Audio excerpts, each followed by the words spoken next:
कौन से सन की? सन 65 की। रिकॉर्ड चला है, तूने रात गंवाई सोए के, दिवस गंवाया खाए के।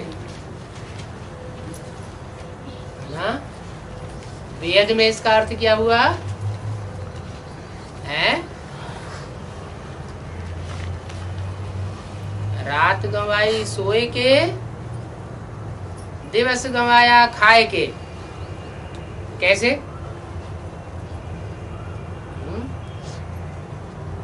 बेहद में दिवस कौन सा है? ब्रह्मा का दिन है, सत्य को त्रेता। वहां क्या किया है? खाया पिया, कमाया तो वहां कुछ नहीं। और जब द्वापर युग से ब्रह्मा की रात हुई तो अज्ञान की नींद में सो गए। जो थोड़ी आत्मिक स्मृति थी वो भी चली गई। ओम शांति। बच्चे बैठे हैं, नजर लगाए। क्या इस बात के ऊपर नजर लगाए बैठे हैं? बाप भी देख रहे हैं कि बच्चे नजर लगाए बैठे हैं। आत्माओं को और शरीर को बाप बैठ देख रहे हैं।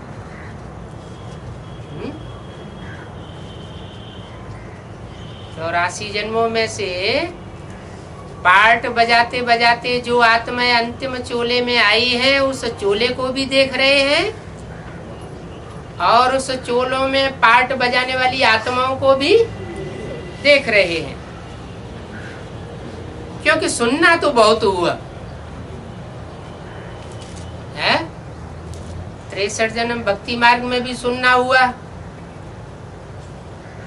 और इस अंतिम जन्म में बाप सुनाने आया है असली बात, उसका सुनना भी तो बहुत हुआ। 65 तक क्या होता रहा? सिर्फ सुनना हुआ या समझना भी हुआ है? सिर्फ सुनना हुआ। तो 65 से प्रैक्टिकल परीक्षा कौन सी शुरू हुई बच्चों की? हैं? कौन सी परीक्षा शुरू हुई? मम्मा ने शरीर छोड़ दिया तो लौकिक लोहे की जंजीरों से और अलौकिक सोने की जंजीर से जो परीक्षाएं जिन बच्चों की निधि हुई थी उनकी शुरुआत हुई। क्योंकि सुनना तो बहुत हुआ, अब प्रैक्टिकल बाप देखना भी चाहते।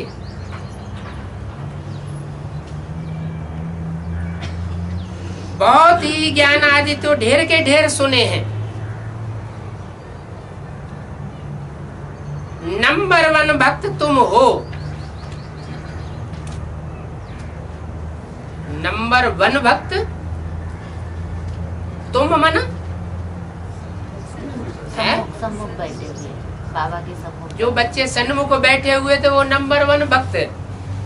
अच्छा 65 में। और अभी नंबर 1 भक्त नहीं, अभी नंबर 1 ज्ञानी। अच्छा, तुमने ही सबसे जास्ती भक्ति की है।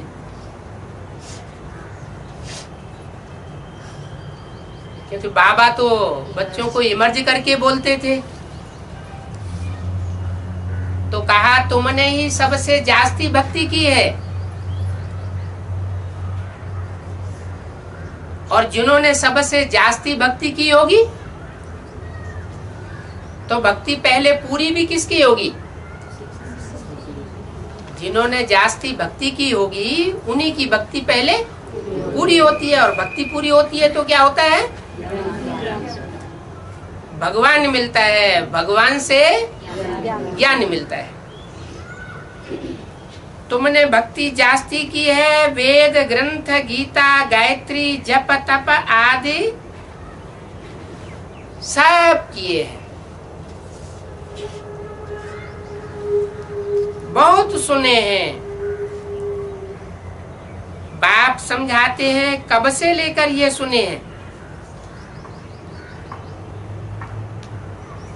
जब से यह निकले हैं तब से सुने हैं। कब से निकले हैं वेद ग्रंथ शास्त्र? हैं? जब द्वैत द्वापर शुरू हुआ, दो मतें शुरू हुई, तब से सुनते चले आए।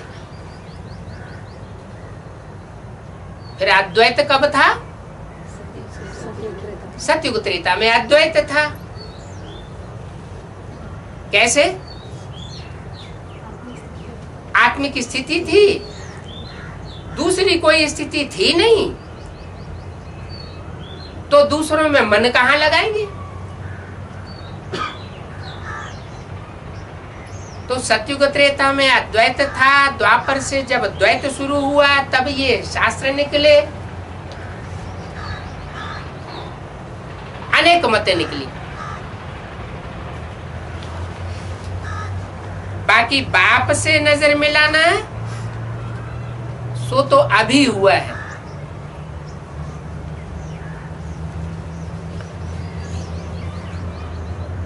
कब से? संगम युग से। ये अभी ही होता है, और नजर से ही निहाल होते हैं।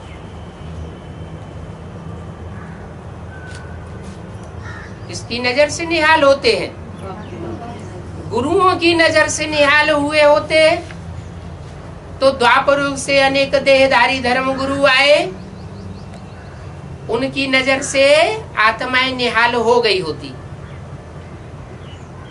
लेकिन नहीं। जब उन गुरुओं धर्म पिताओं का भी बाप इस सृष्टि पर अंत में आता है, तब बच्चे नजर से निहाल होते हैं। तो ये एक श्लोक भी है, नजर से निहाल किंदा प्यारा सतगुरु।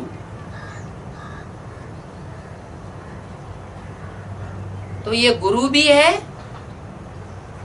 और स्वामी भी है। स्वामी किसका होता है और गुरु किसका होता है? गुरु होता है शिष्यों का, और स्वामी किसका होता है? अरे, स्वामी किसी का होता है कि नहीं होता है? किसी का नहीं होता है? वो तो आज की दुनिया के स्वामी होते होंगे, हैं? आज स्वामी बने, कल तलाक दे दिया। बाप कहते मैं तो किसी को तलाक नहीं देता हूं। बच्चे ही अनिश्चय बुद्धि होते रहते हैं और माया अनिश्चय बुद्धि बनाती है। तो जब अनिश्चय बुद्धि होती है तो तलाक दे देते हैं। फिर भी मैं उन बच्चों को छोड़ता नहीं हूं, सबको वापस परम धाम ले जाता हूं। तो स्वामी भी है सब सजनियों का। नजर के सामने बैठे हैं ना, नजर से ही बाप को जानते हो कि यह बाप है। क्या वैसे नहीं जानते हो? कानों से घर बैठे बाप की मुरली सुनी तो नहीं जाना है? जाना? देखने से पहले ही जान लिया, निश्चय पक्का हो गया, नजर से निहाल हो गया टीवी में देख के। तो बाप को जानते हो नजर से कि ये बाप है, परंतु उससे तुम हमको विश्व का मालिक बना मिलता है।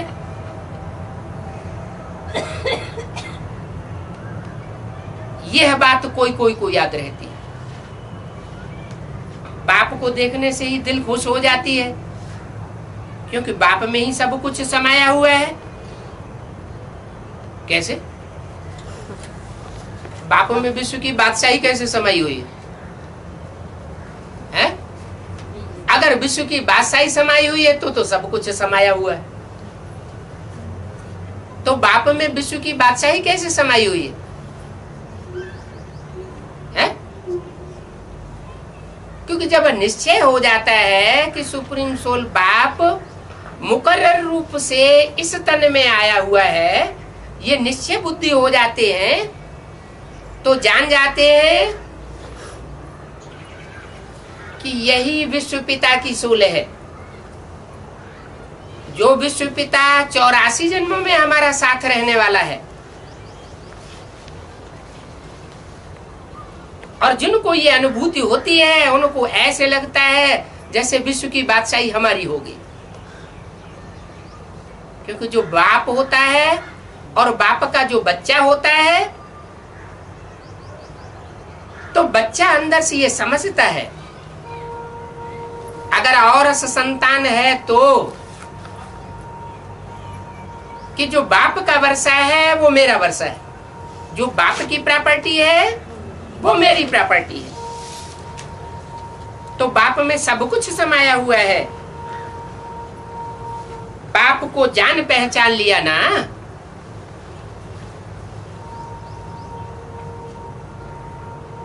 ऐसे बाप के सामने बैठे हो,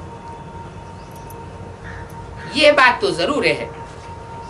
बाप है तो वर्षा भी जरूर है, अगर बाप नहीं है तो वर्षा भी नहीं है। जबकि बाप मिला, नजर के सामने बैठे हो, तो जरूर तुम बच्चों को स्वर्ग की बादशाही का नशा भी चढ़ेगा। अगर ये निश्चय हुआ, पहली नजर से सामने होते हुए भी अगर ये निश्चय हुआ, तो क्या नशा चढ़ेगा? वो नशा जरूर चढ़ेगा कि ये विश्व की बादशाही भी हमको जरूर मिलनी है। पहले बाप का नशा, पीछे वर्षे का नशा, पहले अलफ फिर बे। अलफ माना ये नशा चढ़ जाए कि हमको अल्लाह मिल गया, ऊंचे ते ऊंचा मिल गया।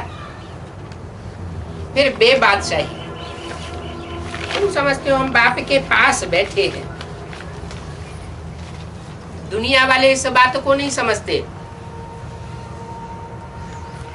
वो कुकवंशावली ब्राह्मण ये नहीं समझते क्या कि हम किसके पास बैठे हैं, बाप के पास बैठे हैं। वो नहीं समझते। तुम समझते हो कि हम बाप के पास बैठे हैं। अभी हमारा देह अभिमान निकल रहा है, हम आत्मा इस शरीर के साथ चक्कर लगाते पाट बजाते आए हैं। अब हमारा बाप भी सन्मुख बैठा है, सन्मुख बैठा है।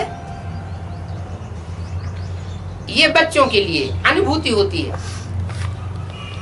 तो कोई ऐसे भी होते होंगे जो ये अनुभूति करते होंगे कि सन्मुख नहीं, क्या विमुख है। तो जिनको विमुख अनुभव होता होगा उनको तो विश्व की बादशाही मिल न सके। बाप के साथ खुशी होती है वर्षे की। बच्चे बड़े होते हैं तो बुद्धि में आता है हम बैरिस्टर का, इंजीनियर का, बादशाह का बच्चा हूं, मैं बादशाही का मालिक हूं। तो यहां भी बच्चों को अगर ये निश्चय हो जाए कि जो सुप्रीम सोल बाप हमको नजर से निहाल करने वाला मिला है, वो विश्व के बादशाह नारायण में आता है, और वो नारायण विश्व का मालिक होता है। हीरो पार्टधारी है और उस हीरो पार्टधारी से हमारा सन्मुख मेल मिलाप का रिश्ता है। जब ये निश्चय हो जाता है तो खुशी क्यों नहीं चढ़ेगी? बुद्धि में आता है बादशाही का मालिक हूं। यहां तुम जानते हो बाप से हमको स्वर्ग का वर्षा मिलता है। क्या? जो हमारा बाप है उस बाप से हमको नरक का वर्षा नहीं मिलता है।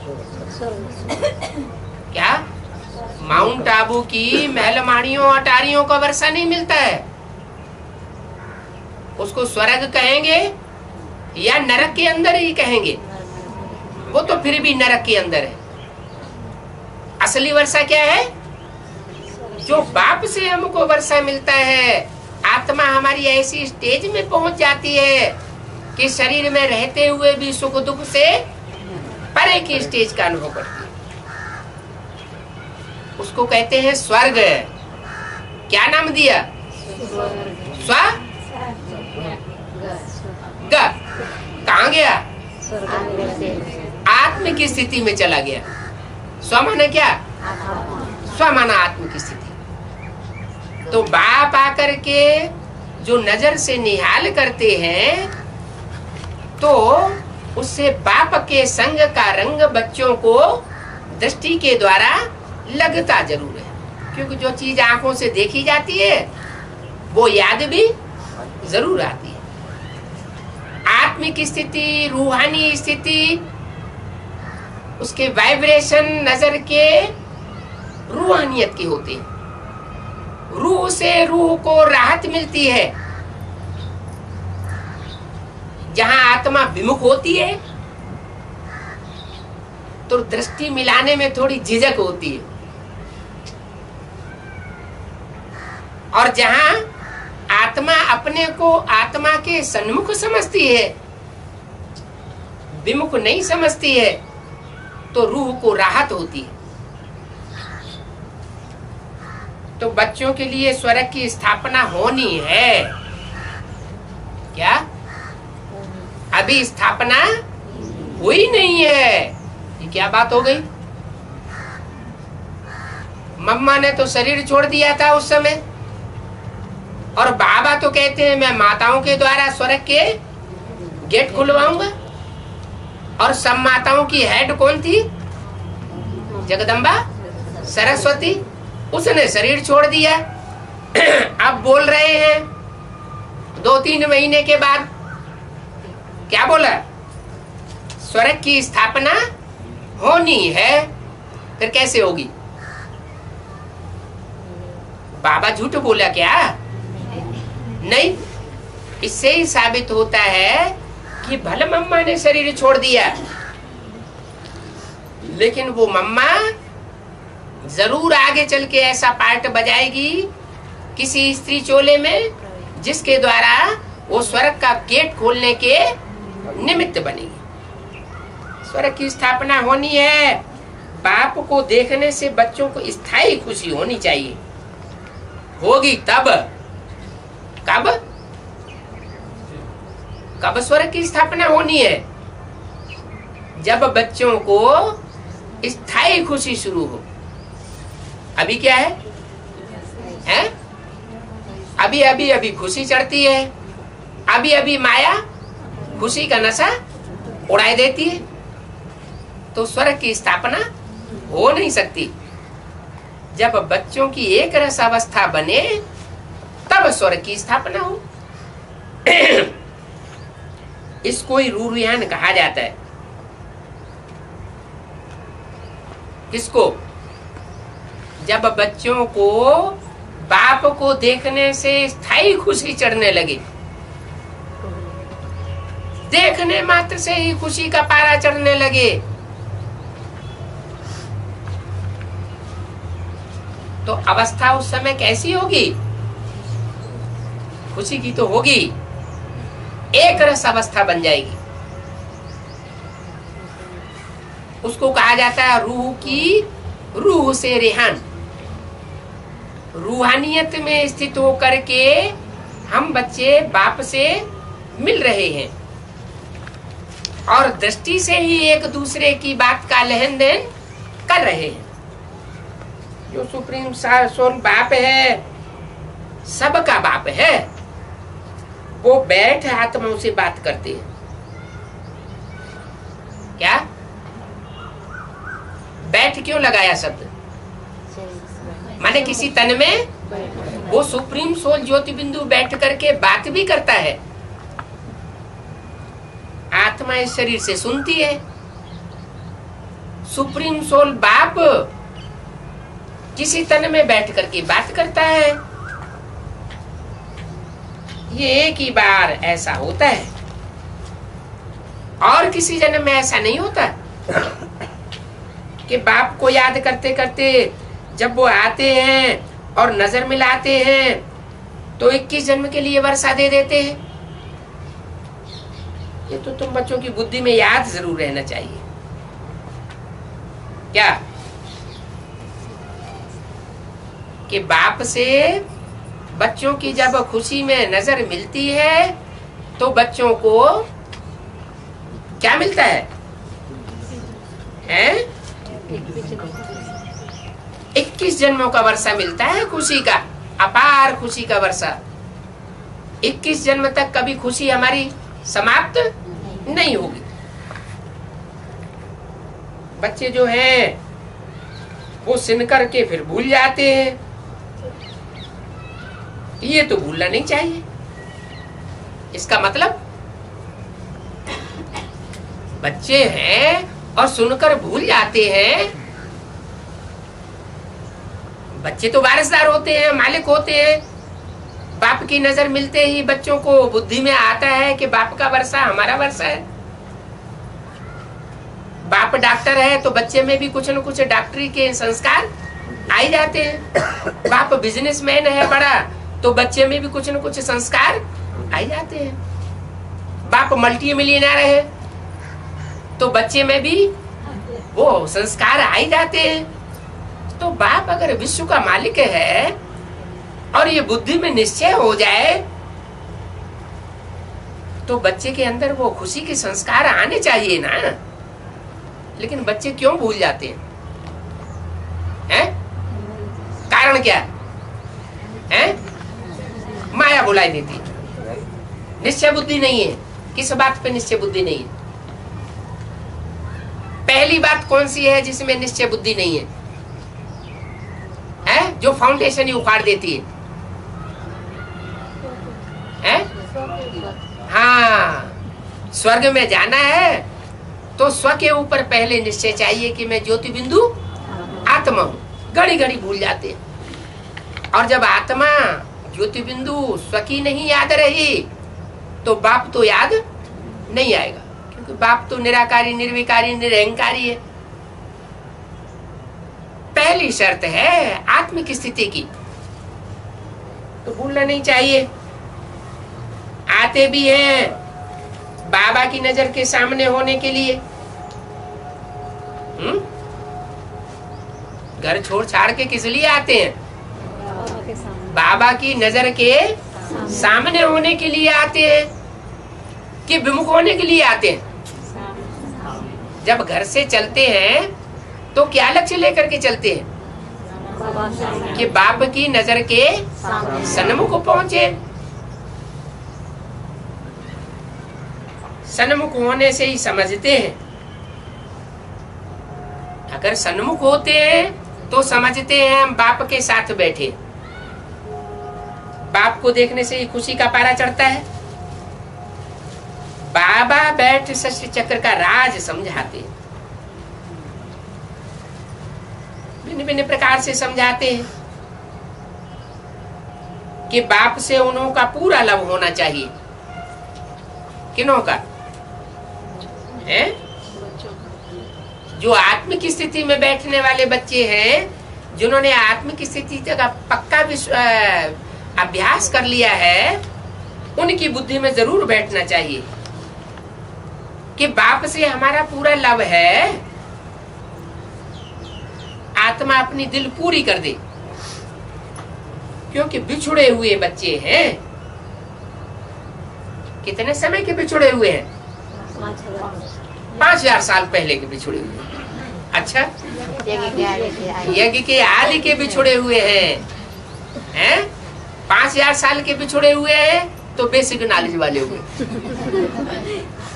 और यज्ञ के आदि के बिछुड़े हुए हैं तो यज्ञ के आदि के जो बिछुड़े हुए समझते हैं वो शूटिंग का राज भी जानते हैं कि शूटिंग पीरियड में कल्प कल्प की आवृत्ति होती रहती है। हम हर कल्प बिछुड़ते हैं और बाप से मिलते हैं। जो बेसिक नॉलेज छोड़ के अभी आए हैं और पहली बार मिले हैं तो उनका एक कल्प की आवृत्ति हो गई। बोला बच्चों ने अनेक प्रकार के दुख देखे हैं जब से बिछुड़े हैं। मिलते हैं तो सुख का वर्षा मिलता है। कितने वर्ष के लिए? आधा कल्प के लिए सुख का वर्षा मिलता है। और फिर आत्मिक स्थिति से जब बिछुड़ते हैं तो आधा कल्प के लिए दुख का वर्षा मिल जाता है। क्योंकि जो आत्मा का स्वरूप है ज्योति बिंदु सितारा वही परमात्मा बाप का स्वरूप है। तो हमारी आत्मा में जब तक आत्मिक स्मृति रहती है तो बाप की शक्ति, बाप का वर्षा हमारे साथ रहता है। और जब से हम आत्मिक स्थिति को भूल गए तब से क्या करना शुरू किया? दिखावे का आडंबर करना शुरू कर दिया। भ्रकुटी में बिंदी लगाना शुरू कर दी और पुरुषों ने टीका लगाना शुरू कर दिया। पुरुषों में ज्यादा देह अभिमान होता है, उन्होंने टीका लंबा चौड़ा लगा दिया। कन्याओं माताओं में थोड़ा देह अभिमान कम होता है तो उन्होंने बिंदी लगाई। तो जब से आत्मिक स्मृति को भूले कि मैं आत्मा सूक्ष्म ज्योति बिंदु सितारा हूं, तब से तुम बच्चों ने अनेक प्रकार के दुख देखे। क्या इसका मतलब क्या हुआ? बाबा क्या समझाना चाहते हैं कि जब तक आत्मिक स्थिति में है तो प्रकृति के अनेक प्रकार के सुख आत्मा को प्राप्त होते हैं, कुदरती सुख प्राप्त होते हैं। और जब आत्मिक स्मृति को भूलते हैं तो कुदरत भी तमो प्रधान होकर के दुखदाई बन जाती है और माया रावण भी हमारे पीछे लग जाता है। लोग समझते हैं कि स्त्री धन संपत्ति माया होती है। बाप समझाते हैं स्त्री धन संपत्ति माया नहीं है। हमारे अंदर जो कमजोरियां आ जाती हैं देह अभिमानी के कारण, अपने को देह समझने के कारण, वो कमजोरियां ही वास्तव में माया के 5 मुख हैं, काम क्रोध लोभ मोह अहंकार। ये पुरुष के अंदर भी है और स्त्री चोले के अंदर भी है। तो अनेक प्रकार के बच्चों ने दुख देखे हैं जब से आत्मिक स्मृति से बिछुड़े हैं। अभी बच्चे सन्मुख बैठे हैं तो देख करके आत्मा हर्षित होनी चाहिए। क्या बच्चे सन्मुख बैठे हैं, कोई विपरीत बाप के संकल्प नहीं आ रहे हैं, कोई बाप के विपरीत संकल्प आ रहे होंगे तो हर्षण मुख हो नहीं सकता। और बाप के अनुकूल संकल्प आ रहे होंगे तो जरूर है बुद्धि में हर्षण मुखता आनी चाहिए। हर्षितपना रहता है ना। बाप से दूर होने से हर्षणपना गायब हो जाता है और बाप के नजदीक होने से हर्षितपना आ जाता है। विवेक कहता है बाहर में तो बहुत बातें सुनते रहते हैं बच्चे, क्या कारण क्या हुआ? बाप के सन्मुख और विमुख होने का कारण क्या बताया है? जब आत्मिक स्थिति में रहते हैं तो बाप का ज्ञान भी बुद्धि में बैठता है, क्योंकि बाप कहते हैं मैं अपने बच्चों से ही बात करता हूं। क्या जो आत्मिक स्थिति में रहने वाले मेरे बच्चे हैं मैं उनसे बात करता हूँ। जो आत्मिक स्थिति में नहीं रहते, भूल जाते हैं, उनसे मैं बात भी नहीं करता हूँ। देवान में है तो रावण के बच्चे हैं, आत्मिक स्थिति में है तो निराकार राम के बच्चे हैं। तो विवेक कहता है बाहर में तो बहुत बातें बच्चे सुनते हैं। बाप तो कहते हैं hear no evil, talk no evil, see no evil. एक बार निश्चय पैदा कर लिया तो जो बाप कहते हैं वो सुनो, और दूसरे मनुष्य जो कुछ भी सुनाते हैं वो कुछ न कुछ मिक्स करके सुनाते रहेंगे। तो उन बातों को सुनो नहीं, सुनते हुए अनसुना कर दो, देखते हुए न देखो। बुद्धि और तरफ चली जाती है ना। ये जो मधुबन में बच्चे बैठे हैं वो सन्मुख बाप से सुनते हैं। ये क्या बात हुई? अभी तक तो हम समझते थे कि मधुबन माउंट आबू में जो 4 दीवारियां बनाई हुई हैं वो मधुबन है, और शास्त्रों में भक्ति मार्ग में मधुबन किसको बताया है? शास्त्रों में यादगार क्या है मधुबन की? है यादगार की नहीं? अरे वृंदावन में जाते हैं तो मधुबन की यादगार वहां दिखाते हैं कि नहीं? दिखाते हैं ना। तो मधुबन की यादगार जहां ले जाते हैं दिखाने के लिए, वहां मैलमाड़ियां अटारियां दिखाते हैं या जंगली सीन दिखाया हुआ है? वन, वन माना जंगल, जंगल का सीन दिखाया है या मैलमाड़ियां अटारियों में ले जाते हैं? कहाँ ले जाते हैं? तो मधुबन का अर्थ हुआ जहाँ मिठास वृत्ति हो और जहाँ बेहद की जंगल की तरह विराग वृत्ति हो। बेहद का वैराग भी हो, बेहद की मिठास वृत्ति भी हो। ऐसा तो आत्मिक स्थिति में ही हो सकता है। बाकी तो मधुबन की परिभाषा वो है जहाँ मधुसूदन है वहाँ मधुबन है। अपने घर में बैठ करके भी बच्चे अगर मधुसूदन की याद में लीन हैं तो जैसे उनको अपने घर में भी क्या हो गया? मधुबन हो गया। और मधुबन में बैठ करके भी, बाप के सन्मुख बैठ करके भी अगर विपरीत संकल्प आते हैं, विमुख होने के संकल्प आते हैं, तो मधुबन नहीं हुआ। क्या? जैसे जंगल ही जंगल हो गया। तो बोला बाप प्यार की कशिश भी करते हैं। देखो तुम्हारा कितना मीठा प्यारा बाबा है। जानते हो वो बाबा हमको स्वर्ग का लायक बना रहे हैं। अभी लायक बने नहीं है। स्वर्ग में जाने लायक कब बनेंगे? बंदर के बंदर ही रहेंगे तब बनेंगे, या बंदर से मंदिर लायक बनेंगे तब बनेंगे? राम को सेना कौन सी दिखाई जाती है? बंदरों की सेना दिखाई जाती है। भक्ति मार्ग वाले तो समझते हैं कोई होंगे बंदर हैं? जरूर कोई बंदर, भालू, रीछ होंगे जिनकी सेना ली होगी। अब ये तो कोई बात ही नहीं बनती कि रावण को मनुष्य मिल गए सेना बनाने के लिए, और राम भगवान जो मनुष्य थे, मनुष्य रूप में आए थे, उनको बंदरों की सेना मिली। वास्तव में आज की दुनिया के जो मनुष्य हैं वो ही बंदरों में सल हो चुके हैं। जैसे बंदर में और जानवरों की मुकाबले काम, क्रोध, लोभ, मोह, अहंकार, ये 5 विकार सबसे जास्ती होते हैं। कैसे?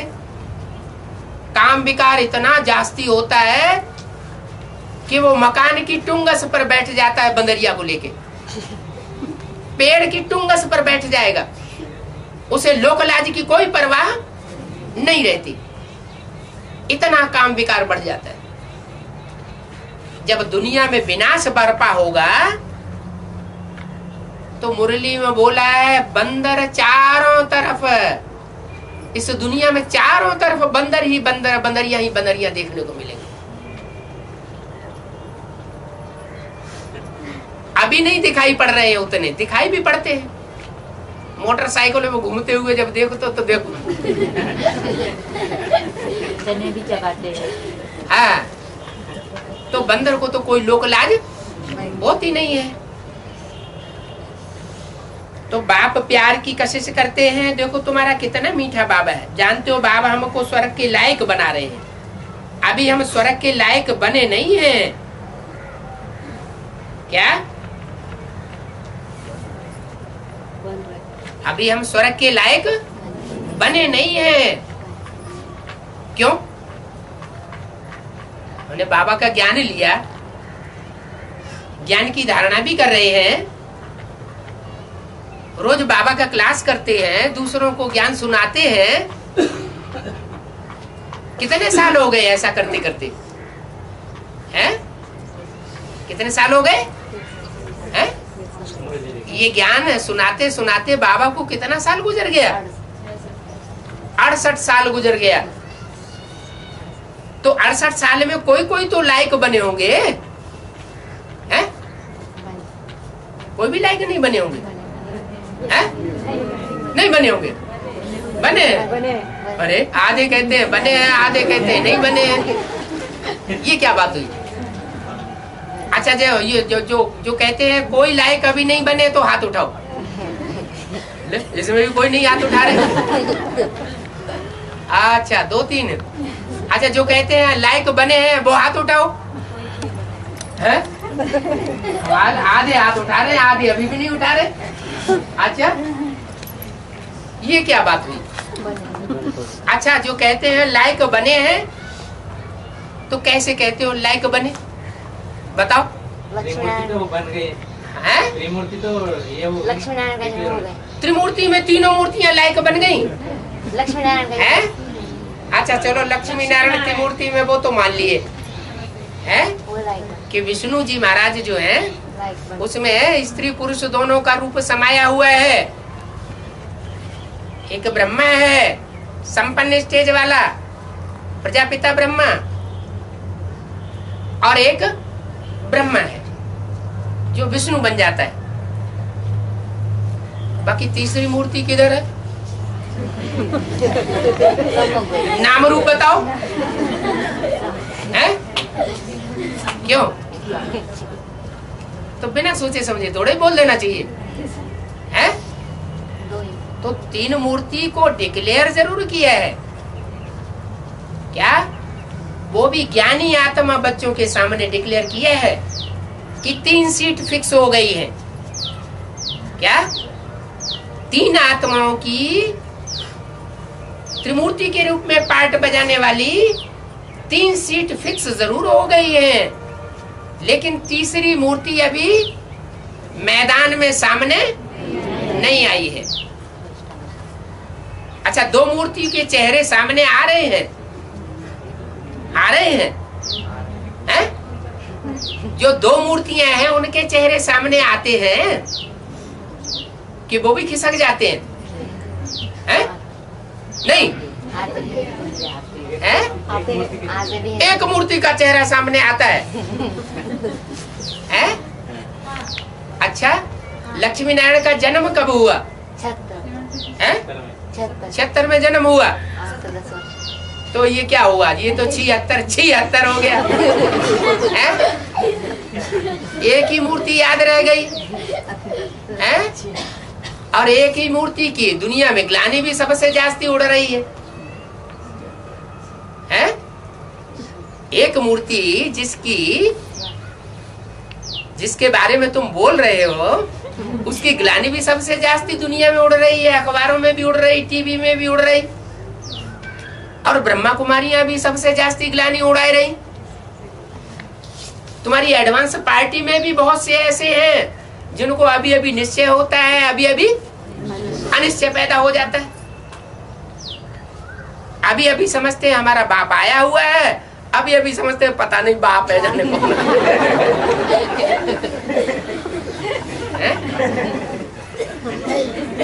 तो खुशी का पारा ठहर नहीं सकता।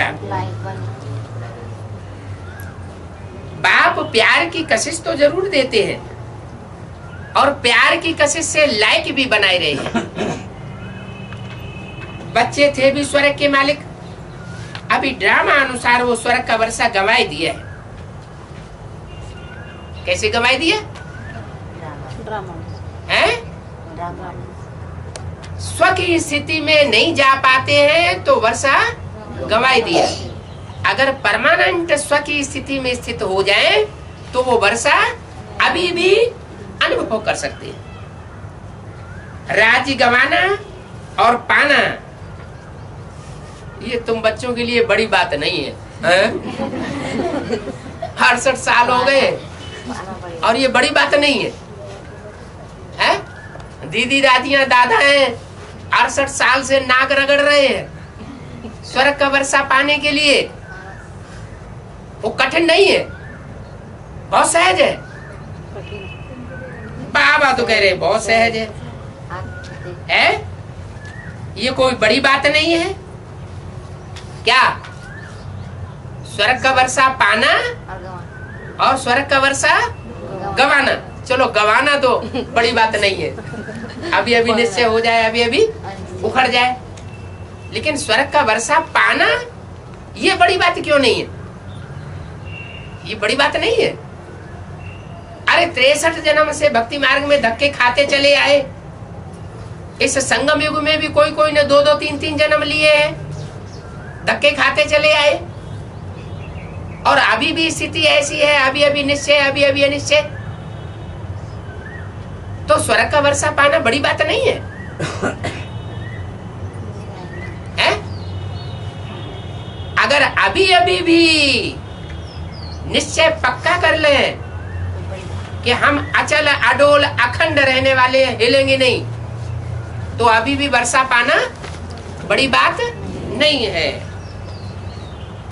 तुम ही बच्चे इस बात को जानते हो, ही क्यों लगा दिया है? तुम ही इस बात को जानते हो, तुम ही क्यों लगा दिया है? नहीं, तुम इसलिए लगा दिया कि तू लगाया जाता एक को, क्या तेरे या तू लगाया जाता है एक को। जैसे मुरली में बोला, तेरी बुद्धि में बाबा कहने से बिंदी ही याद आवेगी। क्या? औरों की बुद्धि में भले कोई साकार याद आ जाए, लेकिन तेरी बुद्धि में बिंदी बाबा कहने से बिंदी ही याद आवेगी। तो ये तेरा किसके लिए बोला?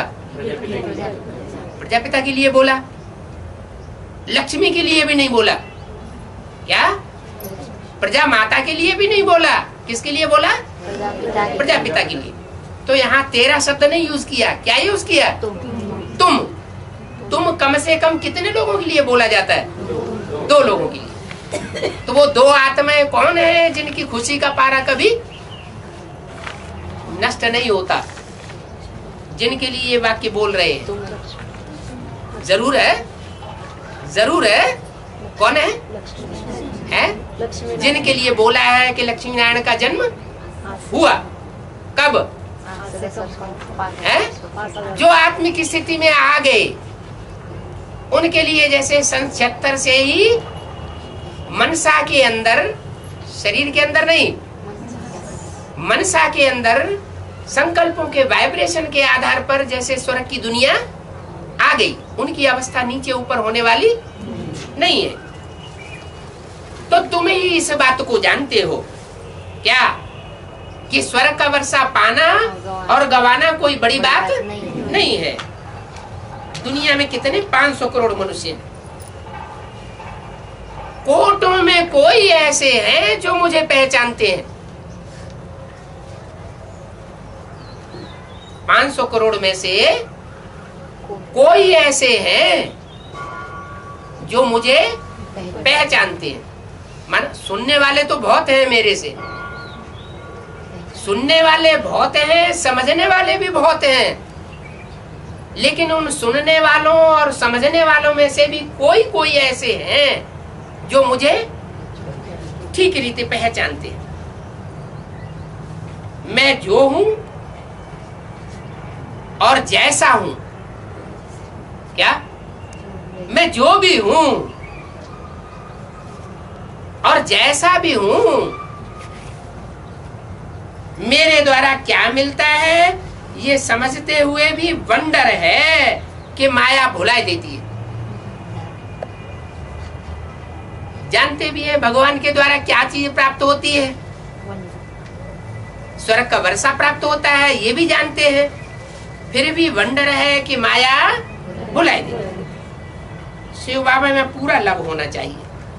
ये लव कैसे बढ़े? जो बाबा से ऊंच ते ऊंच वर्षा लेवे। बाप कहेंगे अब खिदमत करो। क्या करो? किसकी खिदमत करो? हैं? खुदा की खिदमत करो। खुदा नाम क्यों दिया है? खुदा के अपना परिचय देता है और वो खुद ही है। उसकी प्रत्यक्षता कोई नहीं कर सकता।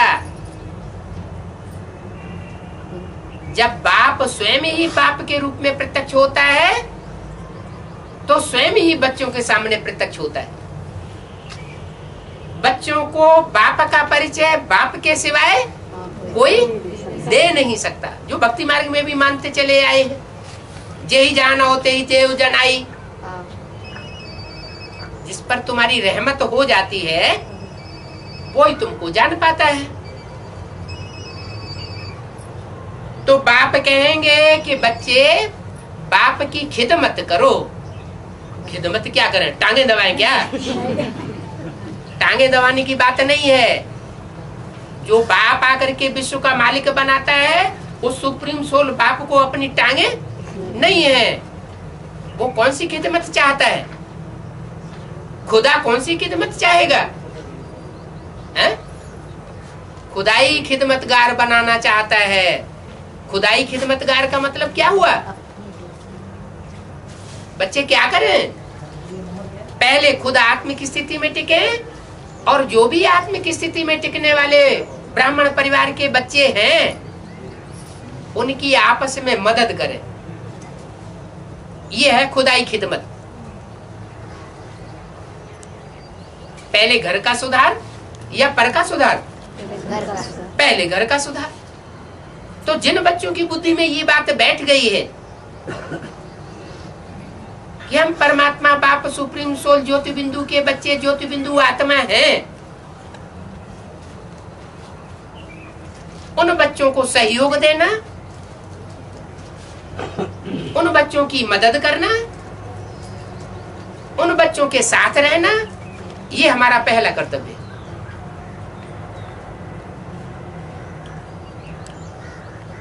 कोई दाता हो, अपने घर में आग लग रही है और बाहर जाके वो रहमत बांट रहा है, तो सही दाता कहेंगे सही माने में है? ये तो ठीक बात नहीं हुई। पहले अपना सुधार, फिर अपने परिवार का सुधार, घर का सुधार, फिर पर का सुधार।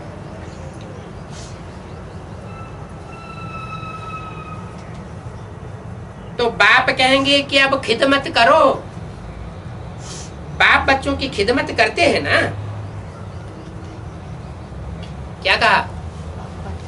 जब विनाश होगा तो दुनिया में खुदा की खिदमत किसको मिलेगी और किसको नहीं मिलेगी? है? जो आत्मिक स्थिति में स्थित होने वाले बच्चे होंगे उनको खुदा की खिदमत महसूस होगी। उनका ओबीडेंट सर्वेंट बनकर के उनकी खिदमत करेगा, महसूस होगा।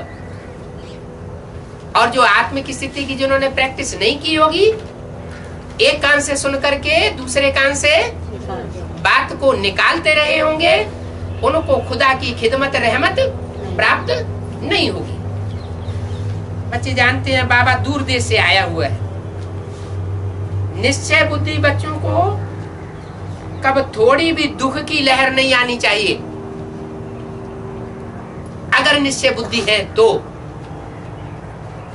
अगर दुख की लहर आती है, इससे क्या साबित हुआ कि निश्चय बुद्धि नहीं है। अनिश्चय बुद्धि विनश्यते की लिस्ट में जा रहे हैं, अपने दुख की शूटिंग कर रहे हैं। सत्युग त्रेता में तो दुख नहीं मिलेगा, लेकिन कहाँ के लिए शूटिंग कर रहे हैं? द्वापर कलयुग में जहां जहां जिस जन्म में दुख की अनुभव करना होगा उसकी शूटिंग अभी कर रहे हैं। तो कितना सहज है क्या? जन्म जन्मांतर सुख में रहना सहज है या कठिन है? बताओ क्या है? सहज है, फिर रहते क्यों नहीं है? माया कोई अलग से आती है क्या? हमारे कमजोरी से। अरे माया तो हम जानते हैं, माया रावण क्या है। जिन जिन आत्माओं के साथ पूर्व जन्मों में हमने कर्म और विकर्म किए हैं, वही आत्माएं हमारे सामने अभी आती है रील में, और हमारी अवस्था को नीचे ऊपर कर देती है माया और रावण का रूप धारण करके। तो जब हमें पता है पूर्व जन्म के हिसाब किताब ही हमारे सामने माया और रावण के रूप में आते हैं और हमारी अवस्था को ऊपर नीचे कर देते हैं, तो बार बार तो उससे प्रभावित नहीं होना चाहिए ना, कि बार बार प्रभावित होना चाहिए, नहीं होना चाहिए। तो निश्चय बुद्धि बच्चों को कब लहर थोड़ी भी नहीं आनी चाहिए, परंतु माया बड़ी जबरदस्त है।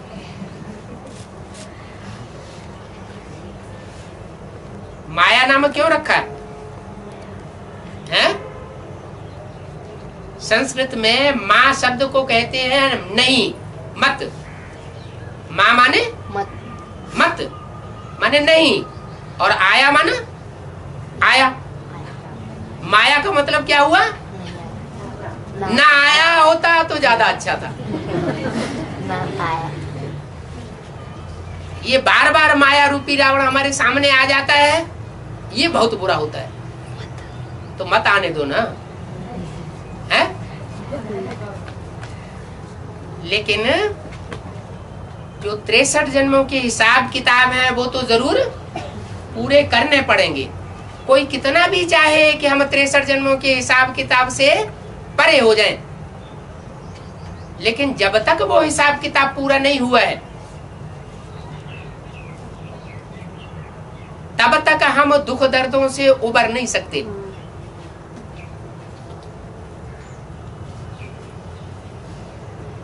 जानते हुए भी नहीं उबर सकते। कारण क्या है? विस्मृति। बार बार आत्मिक स्मृति की विस्मृति हो जाती है। हम ज्योति बिंदु आत्मा है, हम परम धाम के वासी हैं, हमारा हिसाब किताब अब सबसे पूरा हुआ। अच्छा चलो समझ के बैठ गए, और कोई आया और ताबड़तोड़ थप्पड़ लगाने लगा तो आत्मिक स्थिति बनी रहेगी? है? नहीं बनी रहेगी। क्या करेंगे? हैं? डंडा लेके मारने लगेंगे। अगर डंडा लेके मारने लगे तो इसका मतलब हिसाब किताब अभी भी रहा हुआ है। अगर आत्मिक स्थिति पक्की है तो बुद्धि में पक्का बैठेगा कि हमने इसको मार लगाई होगी, तब तक ये हमको मार लगाएगा। है? हमारा हिसाब किताब जब पूरा हो चुका होगा तो कोई भी हमको मार, किसी प्रकार की मार नहीं लगा सकता, किसी प्रकार का कोई हमको दुख नहीं दे सकता। तो निश्चय बुद्धि बच्चों को कब थोड़ी भी दुख की लहर नहीं आनी चाहिए। जैसे गांधी जी क्या करते थे? है? क्या सिखाते थे? कोई एक थप्पड़ मारे तो दूसरा गाल कर दो। इसका मतलब क्या हुआ? इसका मतलब ये हुआ कि कोई हमको दुख तब तक दे सकता है जब तक पूर्व जन्मों का हमारा हिसाब किताब उसके साथ बना हुआ है।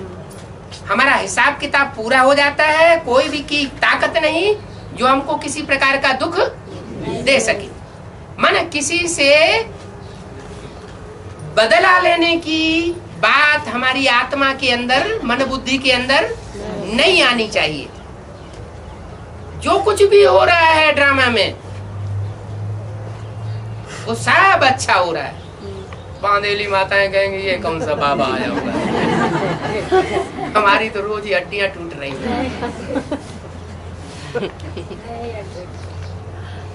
लेकिन बुद्धि में क्या आना चाहिए?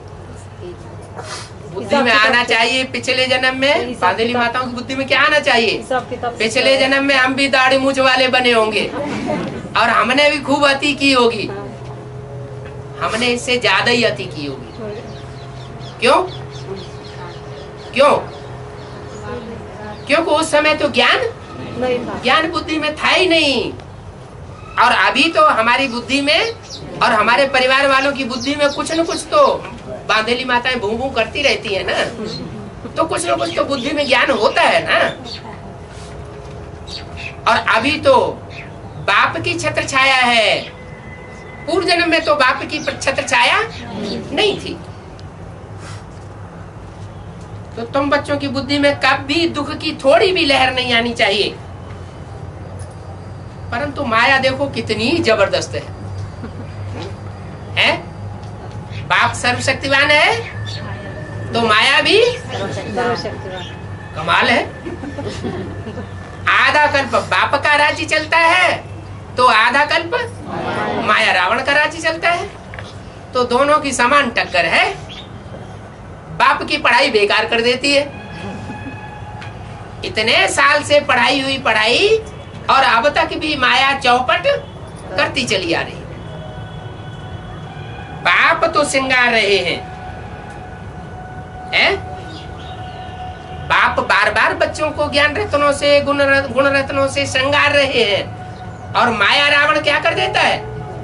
माया रावण श्रृंगार को खलास कर देता है। कैसे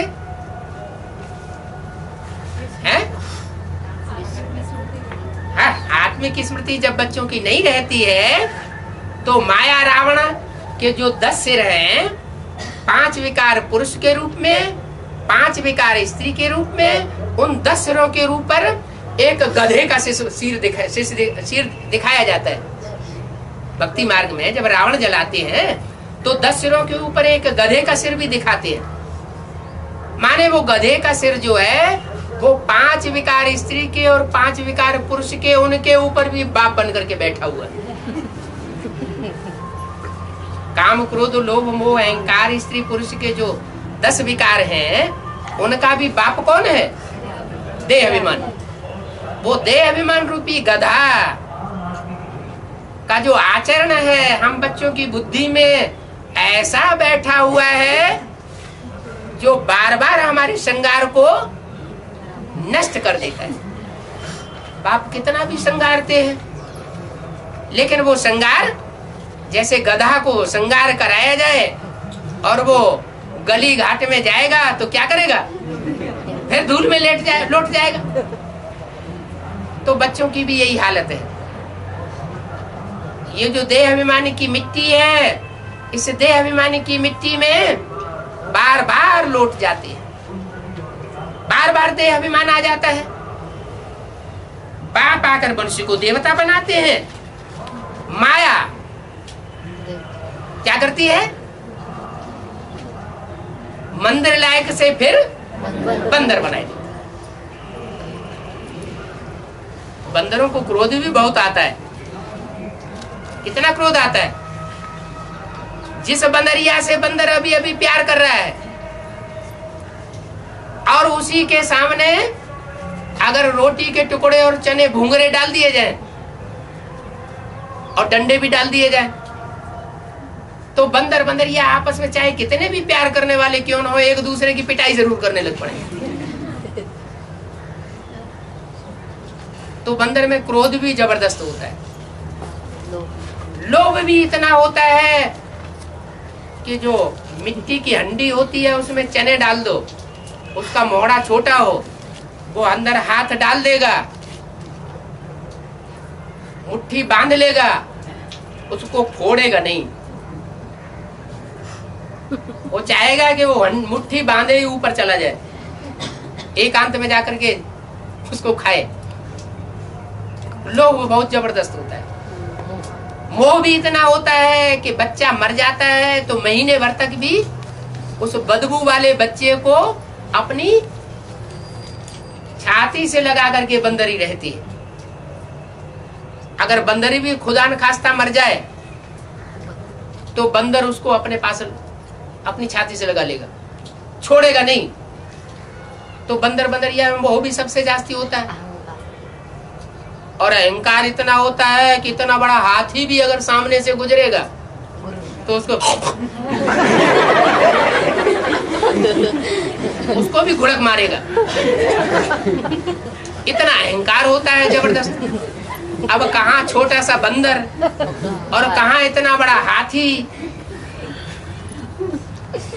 क्या उस हाथी से बंदर टक्कर ले सकेगा? सवाल ही पैदा नहीं होता। तो बाप तो श्रृंगार कर रहे हैं, मनुष्य को देवता बनाते हैं, क्योंकि ये स्कूल ही है मनुष्य को देवता बनाने का। स्कूल में तो जो स्कूल होता है, डॉक्टरी का स्कूल होता है, डॉक्टरी पढ़ाई जाएगी। कोई डॉक्टर बने या ना बने, कोई स्टूडेंट शरारत देता रहे न डॉक्टरी पढ़े, लेकिन बाप तो पढ़ाए रहे हैं। पवित्र दुनिया का मालिक बनाने के लिए बाप तो मेहनत कर रहे हैं। ये भी जानते हैं कि हम अपवित्र पतित हैं। बच्चे क्या जानते हैं? बच्चे जानते हैं कि हम अपवित्र हैं, पतित हैं। भले कितना भी अंदर से अहंकारी हो, बड़े से बड़ा गुरु हो, दीदी दादी दादा ही हो, अंदर से तो जानता है ना कि हम पतित हैं या पावन हैं। अंदर से पतित हैं, अंदर से जरूर जानता है। बाप आए हमको पावन बनाने, ये भी जानता है। कहते भी हैं, बाप भी कहते हैं कि बच्चे सिर्फ मुझे याद करो। क्यों?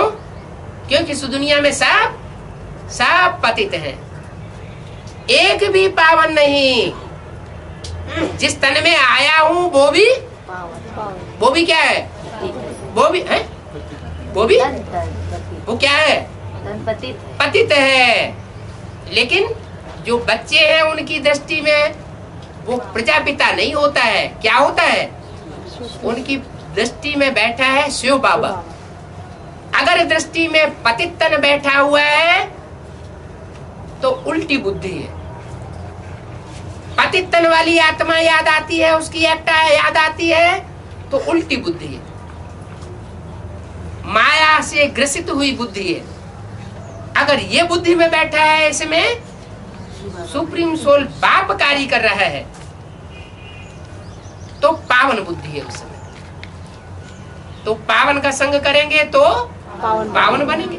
जैसे बाबा कहते थे, ब्रह्मा बाबा, कि मेरी गोद में आए हो या शिव बाबा की गोद में आए हो। अगर समझेंगे शिव बाबा की गोद में आए हैं तो वैसा संग का रंग लगेगा।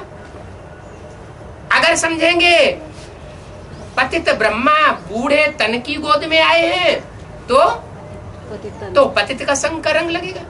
सारा बुद्धि का कमाल है। जैसी बुद्धि वैसी प्राप्ति होती है।